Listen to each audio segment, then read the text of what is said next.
Physics with Deepak Kumar में आपका स्वागत है और आज मैं लेकर के आया हूँ एक शानदार वीडियो और शानदार वीडियो में डिस्कशन करूंगा उन सभी बिगिनर स्टूडेंट्स के लिए जो आईआईटी जेईई और नीट की प्रिपरेशन करना चाहते हैं 2022 के लिए।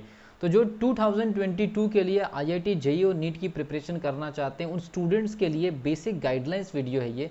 एक तरह से आईआईटी जेईई और नीट के लिए जो स्टूडेंट बिगिनर हैं उनके लिए एक बेसिक इन्फॉर्मेशन देने जा रहा हूँ।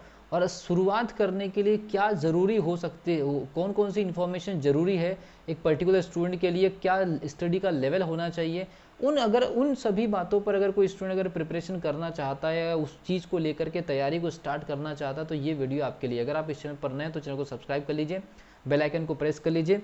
आईआईटी जेईई और नीट के लिए, फिजिक्स के लिए या फिजिकल केमिस्ट्री के लिए सभी मॉड्यूल वीडियो इस पर्टिकुलर यूट्यूब चैनल पर आ रहे हैं, स्टार्ट हो चुका है, आगे भी अपलोड होते रहेंगे। और जो सीधे क्वेश्चंस आईआईटी जेईई और नीट में आते हैं ऐसे ही मॉड्यूल वीडियोस आपको इस पर्टिकुलर चैनल पर देखने को मिलेंगे। तो इस वीडियो जो जितने भी वीडियोस होते हैं उनके लिंक को दोस्तों में ज़रूर शेयर करिए और आपके लिए आगे जाकर के लाइव स्ट्रीमिंग की भी व्यवस्था की जाएगी, ठीक है। तो सबसे पहले देखिए, सबसे पहली चीज़ दोनों ही एग्जामिनेशन के बारे में आपको बता रहा हूँ। दोनों एग्जामिनेशन की खास बात आप जानते हैं, दोनों ही एक टॉप एंट्रेंस एग्जामिनेशन, एक मेडिकल एंट्रेंस एग्जामिनेशन है और एक इंजीनियरिंग एंट्रेंस एग्जामिनेशन है। तो सबसे पहले आपको एग्जाम पैटर्न, सबसे पहली चीज आपको एग्जाम पैटर्न, दूसरा आपको syllabus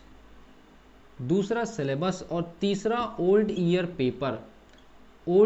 paper, syllabus old year paper, चौथा एग्जामिनेशन का लेवल, पांचवा स्टडी मटेरियल, वो भी बेस्ट स्टडी मटेरियल।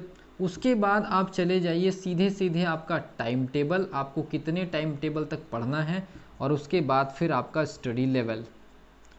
तो आपको इन सब सारी चीज़ों पर काम करना है। सबसे पहली चीज़ इन एग्जामिनेशन के पैटर्न को समझिए, उसके बाद सिलेबस को देखिए कि कैसा सिलेबस है, कौन से सब्जेक्ट में किस टाइप के पोर्शन शामिल हो रहे हैं।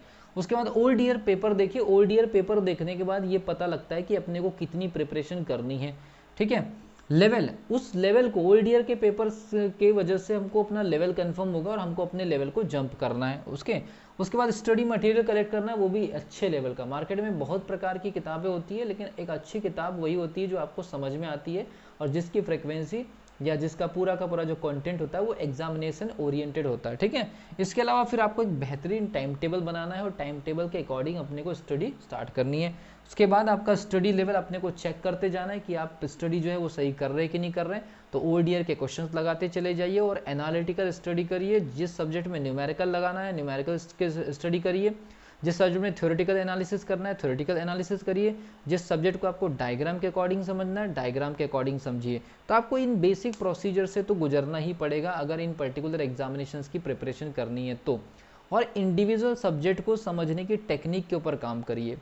इंडिविजुअल सब्जेक्ट को समझने की टेक्निक का मतलब है कि फिजिक्स की डिमांड कुछ और है, केमिस्ट्री की डिमांड कुछ और है, बायोलॉजी की डिमांड कुछ और है। अगर आप आईआईटी के स्टूडेंट हैं तो मैथ्स की डिमांड कुछ और है।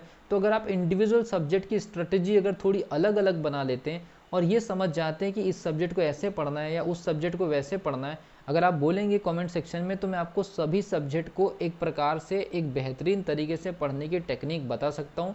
लेकिन आप कमेंट सेक्शन में लिखेंगे तो उसके ऊपर डिटेल हम डिस्कशन कर सकते हैं वीडियो के माध्यम से। तो स्टार्ट में अगर आपको स्टार्ट करना है तो सबसे पहली चीज़ ये कलेक्ट करिए, सारी चीज़ों को टिक करिए और इनसे रिलेटेड जो कुछ भी इंफॉर्मेशन है उनको आप पहले कलेक्ट करिए। या कोई स्टडी मटेरियल तो स्टडी मटेरियल को आप सबसे पहले चीज़ प्रिपेयर करिए या तैयार करिए या परचेस करिए, जो करना है आपको करना है, ठीक है भी। तो ये सबसे एक बेहतर तरीका होता है किसी भी एग्जामिनेशन को स्टार्ट करने का और सही टाइमिंग को पकड़ने का कि एग्जामिनेशन यहाँ से 100 डेज या 150 डेज है। तो सबसे पहली चीज़ अपनी प्लानिंग को अच्छा कर लीजिए और प्लानिंग को अच्छा करने के बाद लग जाइए सीधे स्टडी में। और आपकी स्टडी एग्जामिनेशन ओरिएंटेड और एग्जामिनेशन के लेवल पर होनी चाहिए। अदरवाइज़ ये ना हो कि एग्जामिनेशन का लेवल कुछ और है और आपकी प्रिपरेशन कहीं और ही जा रही है। तो इस चीज़ का ध्यान रखिए। आने वाली वीडियोज़ में आपको और भी बेहतर गाइडलाइंस देने की कोशिश की जाएगी। तब तक के लिए wish you all the best.